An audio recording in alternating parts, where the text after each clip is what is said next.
Welcome to the Leo. Jaganmohan Reddy ఓడిపోయిన తర్వాత frustration అనేది చాలా ఎక్కువ ఉంది. వాస్తవానికి ఒక వ్యక్తి నిజరూపం బయటపడాలంటే ఫ్రస్ట్రేషన్లోనే అతని యొక్క సహజ గుణం బయటపడద్ది. జగన్మోహన్ రెడ్డి సహజ గుణం కూడా ఈ ఓడిపోయిన తర్వాత అనేక సందర్భాల్లో బయటపడుతూ వచ్చింది. మీకు గతంలో కూడా జగన్మోహన్ రెడ్డి ప్రతిపక్షంలో ఉన్న సమయంలో కూడా చంద్రబాబు గారి మీద తీవ్ర స్థాయిలో విరుచుకుపడి చివరికి నడి రోడ్డు మీద కాల్చి చంపాలి, చెప్పులు కర్రలతో కొట్టాలి అనేదాకా జగన్మోహన్ రెడ్డి ఆవేశం వెళ్ళింది. సో ఇప్పుడు అదే ఆవేశం తర్వాత 2019 ఎన్నికల్లో గెలిచాడు. మళ్ళీ 24లో డిపాజిట్లు కూడా దక్కించుకోలేక, ప్రతిపక్ష హోదా కూడా దక్కించుకోలేక పక్క రాష్ట్రం పారిపోవాల్సిన పరిస్థితి. అయితే ఇప్పుడు కూడా పాపం ఆక్రోశం చాలా. 5 ఏళ్ళు ముఖ్యమంత్రిగా పదవిని అనుభవించి 5 ఏళ్ల పాటు దొరికిన గాడికి దోచేసుకుని 5 ఏళ్ల పాటు సగ కేసులన్నిటినీ ఆపేసుకుని వెచ్చలవిడిగా చెలరేగిన జగన్మోహన్ రెడ్డికి ఒక్కసారిగా పదవి బీకేయటం అంటే ఒక రకంగా మింగుడు పడదు. ఎందుకంటే ఇటు దోచుకోవడానికి అవకాశం లేదు, మరో పక్క స్కాములా బయటపడుతున్నాయి, ఇంకో పక్క కేసులా వేగంగా గదులుతున్నాయి, మరో పక్క గౌరవమా దొరకట్లేదు, ప్రజల్లోనా చులకనైపోయాం. కాబట్టి జగన్మోహన్ రెడ్డికి ఆవేశం చాలా తీవ్ర స్థాయిలో ఉంది. అందుకని ప్రెస్ మీట్లు పెట్టినప్పుడు ప్రతిసారి పవన్ కళ్యాణ్ మీద కావచ్చు, ఏదో పవన్ కళ్యాణ్ దీనికి ఎక్కువ దానికి తక్కువ అని కూడా గతంలో ఏదో మాట మాట్లాడాడు. సరే, ఇప్పుడు జగన్మోహన్ రెడ్డి ఏం మాట్లాడాడు అనేది ఒకసారి చూద్దాం. వాస్తవానికి యూరియా గురించి జగన్మోహన్ రెడ్డి మాట్లాడాడు. వాస్తవానికి యూరియా గురించి మాట్లాడే అర్హత జగన్మోహన్ రెడ్డికి ఉందా అంటే ఉందో లేదో నేను వీడియో తర్వాత చెప్తాను. అయితే రైతులకు కష్టం వచ్చినప్పుడు నిలదీయటాన్ని తప్పేమని అనట్ల. వాస్తవానికి ఈ యూరియా అనేది కొరత లేకపోయినా కొరత ఉన్నట్టుగా జగన్మోహన్ రెడ్డి సాక్షిలో విషప్రచారం చేయటం వల్ల రైతులు ఒక్కసారిగా మీద పడ్డారు. వాస్తవానికి అధికారులు తేల్చింది ఏంటంటే యూరియా అనేది సరిపడగా ఉంది. రైతులు తమకు కావాల్సిన కాడికి వాళ్ళు తీసుకుని వెళుతూ ఉంటే రావాల్సిన యూరియా వస్తూ ఉంటుంది. కానీ ఎప్పుడైతే యూరియా ఆంధ్రప్రదేశ్లో దొరకట్లేదు అని సాక్షిలో ఎప్పుడైతే విషప్రచారం మొదలుపెట్టారో, వైసీపీ సోషల్ మీడియాలో విషప్రచారం మొదలుపెట్టిందో రైతులందరూ కంగారు పడ్డారు. కంగారు పడి ఏం చేశారు, నిజంగానే యూరియా కొరత ఉందేమో, మనకు దొరకదేమోనని కంగారు పడి రైతులందరూ కూడా ఒక్కసారిగా బయటకు రావడం జరిగింది. ఇది వాస్తవం. ఎందుకనంటే ఒక్కసారిగా రైతులు ఇప్పుడు రోజుకు 10 మంది రైతులు తీసుకునే షాపు దగ్గరికి 100 మంది రైతులు వస్తే ఏమవుతుందని నాకు అర్థం కాదు. ఒక షాపు దగ్గర ఎప్పుడు 10 మంది రైతులు తీసుకుంటారు, వాళ్ళు తీసుకుంటుంటే వచ్చే యూరియా వస్తుంటుంది. అలా కాకుండా 10 రోజులు 20 రోజులకు సరిపడగా ఒకేసారి కావాలని చెప్పి రైతులు వచ్చి మీద పడితే స్టాక్ ఎక్కడ ఉంటుంది? ఉండదు కదా. సో అంటే ఇది వైసీపీ కావాలని చేసినటువంటి ప్రచారం. మరొక కోణంలో తేలింది ఏంటంటే, కొంతమంది వైసీపీకి చెందిన వారు ఎవరైతే ఉన్నారో వీళ్ళు గుత్తగా యూరియా మొత్తాన్ని కూడా హోల్డ్ చేసి కూటమి ప్రభుత్వం మీద నెగిటివిటీ స్ప్రెడ్ చేసే ప్రయత్నం చేశారు. దాని మీద డీప్ విచారణ జరుగుతుంది. రేపో మాపో దీని కథ అంతా కూడా బయటకు వస్తుంది. అయితే ఈ యూరియాని అదునుగా చేసుకుని జగన్మోహన్ రెడ్డి మాట్లాడాడు. వాస్తవానికి జగన్మోహన్ రెడ్డి ఏం మాట్లాడాడు అంటే, ఆ తర్వాత జగన్మోహన్ రెడ్డికి ఉన్న రాజకీయ విలువలేంటి, జగన్మోహన్ రెడ్డి అసలు యూరియా గురించి మాట్లాడే అర్హత ఉందా, రైతుల గురించి మాట్లాడే అర్హత ఉందా లేదా అనేది నేను ఒకసారి చెప్తాను. ఒకసారి చూడండి. సత్యసాయి జిల్లా, ప్రకాశం జిల్లా జగన్ చూపిస్తున్నాడు. పామూరు మండలంలో కురుమద్దాలిలో పరిస్థితి అది. అన్నమయ్య జిల్లా మదనపల్లిలో క్యూ లైన్ లో పరిస్థితి. చిత్తూరు జిల్లా కుప్పం సొంత నియోజకవర్గం, ఒకసారి చంద్రబాబు నాయుడు సొంత నియోజకవర్గంలో పరిస్థితి అది. ఏడన్నా దుంకి సావచ్చు చంద్రబాబు నాయుడు. కనీసం కుప్పంలో కూడా కనీసం రైతులు, కనీసం ఆయన సొంత కాన్స్టిట్యున్సీ రైతుల పరిస్థితి అట్లుందనండి. ఇది వ్యవసాయ శాఖ మంత్రి కాన్స్టిట్యున్సీ. శ్రీకాకుళం జిల్లా మంత్రి అచ్చెన్నాయుడు నియోజకవర్గం టెక్కలిలో పరిస్థితి అది. క్యూ లైన్ లో ఇద్దరు ఏదైనా బాయికి ఏదైనా చూసుకొని దుంకుతే బెటర్. ఇది జగన్మోహన్ రెడ్డి చెప్పేది ఏంటంటే, కుప్పంలో చంద్రబాబు నాయుడు యూరియా ఇవ్వలేదు కాబట్టి ఏదైనా బావిలో దూకి చావాలంట. అలాగే వ్యవసాయ శాఖ మంత్రిగా ఉన్నటువంటి అచ్చెన్నాయుడు తన నియోజకవర్గంలో ఇవ్వలేదు కాబట్టి యూరియా రైతులకు అందించలేకపోయాడు కాబట్టి ఆయన కూడా అంటే ఇద్దరూ కలిపి ఏదైనా బావి చూసుకుని దూకి చావాలంట. ఒకవేళ నిజంగానే యూరియా అందకపోతే వాళ్ళే బావి చూసుకుని దూకి చావాలి అంటే, ఇచ్చిన హామీలు ఇవ్వకుండా మోసం చేసిన నువ్వు బావిలో దూకి చావాలని ఎందుకు అనకూడదు? మొన్న నీ సొంత నియోజకవర్గం పులివెందల్లో జెడ్పీటీసీ గెలవలేని నువ్వు బావిలో దూకి చావాలి అని ఎందుకు అనకూడదు? 151 స్థానాల నుంచి 11 స్థానాలకు పడిపోయే నువ్వు బావిలో దూకి చావాలి అని ఎందుకు అనకూడదు? ప్రతిపక్ష హోదా కూడా రాని నీకు బావిలో దూకి చావాలి అని ఎందుకు అనకూడదు? దారుణంగా ఓడిపోయి రాష్ట్రంలో ముఖం చూపించలేక పక్క రాష్ట్రం బెంగళూరు ప్యాలెస్లో పడుకున్న నువ్వు ఏదైనా బావిలో దూకి చావాలని ఎందుకు అనకూడదు? అసెంబ్లీ సమావేశాలు జరిగితే ఎక్కడ నిలదీస్తారనే భయంతో పిరికి పందిలాగా పారిపోయిన నువ్వు ఏదైనా బావిలో దూకి చావాలని ఎందుకు అనకూడదు?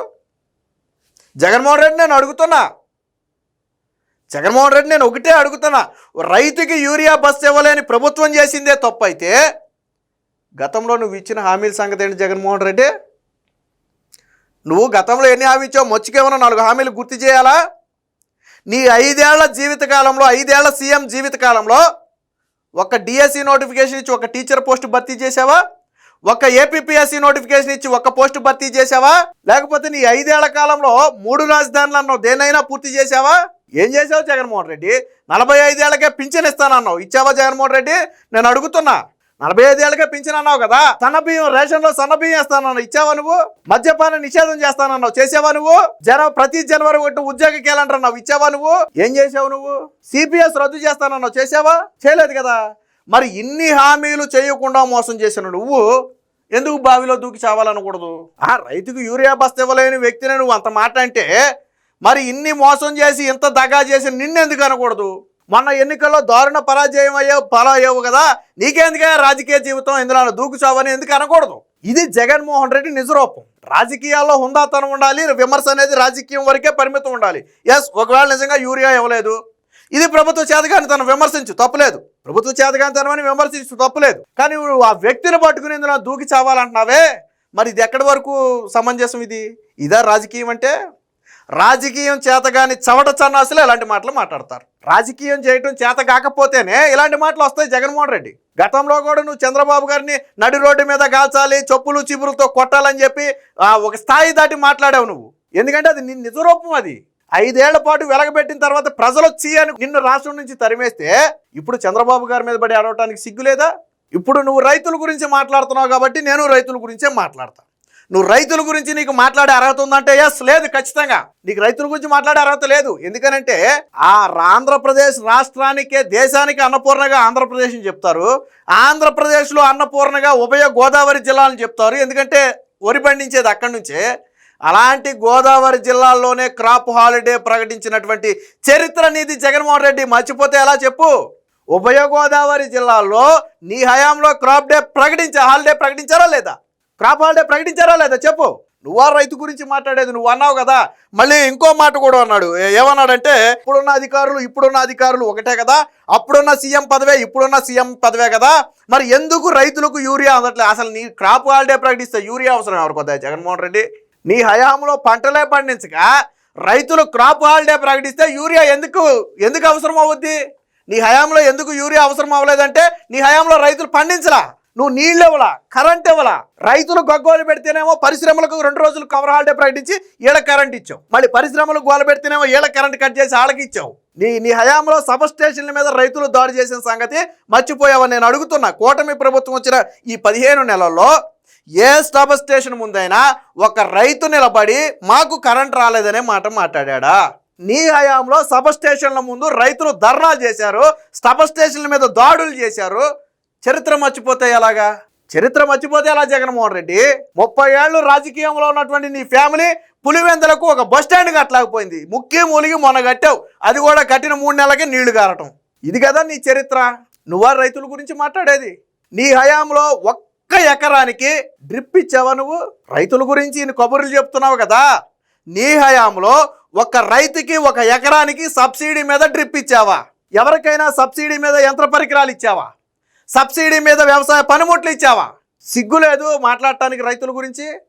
ఏం చేసావు రైతులకు? నువ్వు అంత ఓడబోడి చేస్తే నీకు ప్రతిపక్ష హోదా ఎందుకు రాలా? అదే రైతులు కదా మనం ఓట్లేశారు. అమరావతి రైతుల పొట్టగొట్టినటువంటి చరిత్ర నీది. అమరావతి రైతులు ఉసురు పోసుకున్నటువంటి చరిత్ర నీది. అలాంటి నువ్వు రైతుల గురించి మాట్లాడకూడదు. ఎక్కడ ఏది దొరికినా రాజకీయం చేయాలనుకోవటం అత్యంత నీచమైన విషయం. రాజకీయాన్ని కూడా రాజకీయం హుందాగా చేయాలా? రాజకీయం వరకే పరిమితం చేయాలా? నిన్నెవడ అనలేదే ప్రతిపక్ష హోదా కూడా రాని నువ్వెందుకు ఎందులో దూకుచావని నిన్నెవడ అనలేదే. మన పులివెందుల్లో ఓడిపోయిన నువ్వు 30 ఏళ్ల రాజకీయంలో ఉండి మన పులివెందుల్లో జడ్పీటీసీ స్థానాన్ని గెలుచుకోలేని నువ్వు ఇందులో దూకుచావని ఎవడని అన్నాడా? నిన్ను అనలేదు కదా. ఎందుకంటే అది రాజకీయం కాదు. నేను చెప్పే కదా, ఈ మాటలు ఎవడు మాట్లాడతాడంటే రాజకీయం చేతగాని చవట సన్నాసులు మాట్లాడతారు. నువ్వు మాట్లాడిన మాటలు అవే. కాబట్టి జగన్మోహన్ రెడ్డికి మళ్ళీ చెప్తున్నాం, రాజకీయం అనేది హుందాగా ఉండాలి. తప్పును తప్పులాగా చూపించండి, రాజకీయాన్ని రాజకీయంలాగానే ఉండండి. జగన్మోహన్ రెడ్డి అవినీతి చేశాడని మాట్లాడారు తప్ప జగన్మోహన్ రెడ్డి చావాలనో, జగన్మోహన్ రెడ్డి అదవ్వాలనో ఇదవ్వాలనో ఎప్పుడు చంద్రబాబు గారు, లోకేష్, పవన్ కళ్యాణ్ మాట్లాడలేదే. జగన్మోహన్ రెడ్డిని ఓడిస్తామన్నారు, జగన్మోహన్ రెడ్డి అధికారంలోకి రాకూడదన్నారు, జగన్మోహన్ రెడ్డి అవినీతి చేశాడన్నారు, అని రాజకీయ విమర్శలు. కానీ నువ్వేం మాట్లాడావు? నువ్వు బావి చూసుకుని దూకి చావాలా అంటే జగన్మోహన్ రెడ్డి పిచ్చ ఏ స్థాయికి వెళ్ళిపోయిందంట. నీకు ఇది ఒక ఉదాహరణ. మరి స్క్రిప్ట్లో అలా రాసిస్తే జగన్మోహన్ రెడ్డి మాట్లాడా, లేదా మీడియా ముందుకు వెళ్ళిన తర్వాత ఆక్రోశం పెరిగిపోయి మాట్లాడాడో తెలియదు. కానీ ఇది జగన్మోహన్ రెడ్డి. కానీ రైతులకు క్రాప్ హాలిడే ఇచ్చిన నువ్వు యూరియా గురించో రైతుల గురించో మాట్లాడకూడదు జగన్మోహన్ రెడ్డి. రైతులు పండించిన ధాన్యం బస్తాలకు ఖరీఫ్లో పండిస్తే రబీ దాకా డబ్బులు ఇవ్వాలా, రబీలో పండిస్తే ఖరీఫ్ దాకా డబ్బులు ఇవ్వాలా. నువ్వా రైతుల గురించి మాట్లాడేది? 21 రోజుల్లో డబ్బులు ఇస్తానని చెప్పి 6 నెలలు 7 నెలలు తిప్పుకున్నటువంటి చరిత్ర నీది. ధాన్యం బస్తాలో డబ్బులు ఇవ్వకుండా ఎగ్గొట్టినటువంటి చరిత్ర నీది. నువ్వు రైతుల గురించి మాట్లాడుతున్నావు. రైతులకు తెలియదా నీ చరిత్ర? రైతు అంటేనే డ్రిప్ ఇరిగేషన్ మీద ప్రధానంగా ఆధారపడతాడు. నువ్వు ధరల స్థిరీకరణ నిధి చేస్తానని 2019 ఎన్నికల ముందులో చెప్పావు కదా, నీ మేనిఫెస్టోలో కూడా పెట్టినట్టున్నావు. ధరల స్థిరీకరణ నిధి చేసావా నువ్వు 5 ఏళ్లలో? రైతుల మీద అంత ప్రేమ ఒలకపోసా నువ్వు చేసావా? నీ చరిత్ర ఏంటో చెప్పనా? రైతులు కట్టాల్సిన బీమా నువ్వు కడతానని ఎగ్గొట్టావు. మొన్న బయటపడింది, కేంద్రం బయటపెట్టింది, పార్లమెంటు సాక్షిగా కేంద్రం బయటపెట్టింది. రైతులకు బీమా కడతానని జగన్ ఆంధ్రప్రదేశ్లో గత ప్రభుత్వంలో బీమా ఎగ్గొట్టారని బయటపెట్టింది. అది నీ చరిత్ర. రైతులకు బీమా ప్రీమియం చెల్లించాలి కదా, ఇన్సూరెన్స్ ప్రీమియం, అది చెల్లిస్తానని ఎగ్గొట్టినటువంటి చరిత్ర నీది. మొన్న పార్లమెంట్లో బయటపెట్టారు నెల రోజుల క్రితం. ఇది కదా మన చరిత్ర జగన్మోహన్ రెడ్డి. రైతులకు నువ్వు ఓడబొడిచావా? ఒక డ్రిప్ ఇరిగేషన్ ఇవ్వలేదు, సబ్సిడీ మీద యంత్ర పరికరాలు ఇవ్వలేదు, వాళ్ళకి కట్టాల్సిన సబ్సిడీ ఇన్సూరెన్స్ నువ్వు కట్టలేదు. అలాగే ఒక రైతుకి కొత్తగా నువ్వు ఒక ప్రాజెక్టు పూర్తి చేసి ఒక నీరు ఇవ్వలేదు. పోలవరం జీవనాడి, ఆంధ్రప్రదేశ్ జీవనాడి అనేటువంటి పోలవరం ప్రాజెక్టులో నువ్వు పొడిచింది ఏంది నేను అడుగుతున్నా? 70% పనులు చంద్రబాబు గారు పూర్తి చేసి వెళ్తే జగన్ దిగే టైంకి 71, 72 అయిందంటే 5 ఏళ్లలో జగన్మోహన్ రెడ్డి చేసిన పనులు 2%. ఇది జగన్మోహన్ రెడ్డి చేసేది. ఇలాంటి జగన్మోహన్ రెడ్డి రైతుల గురించి మాట్లాడటం. కాబట్టి ఎక్కడి నుంచి అయినా జగన్మోహన్ రెడ్డి మాట్లాడేటప్పుడు ఒళ్ళు నోరు రెండు దగ్గర పెట్టుకుని మాట్లాడపోతే, మొన్న ఎవరైతే రైతులు నీకు 2024 ఎన్నికల్లో బుద్ధి చెప్పారో అదే రైతులు 29 ఎన్నికల్లో కూడా బుద్ధి చెప్పడానికి సిద్ధంగా ఉన్నారు. Please subscribe to Leo news for more videos.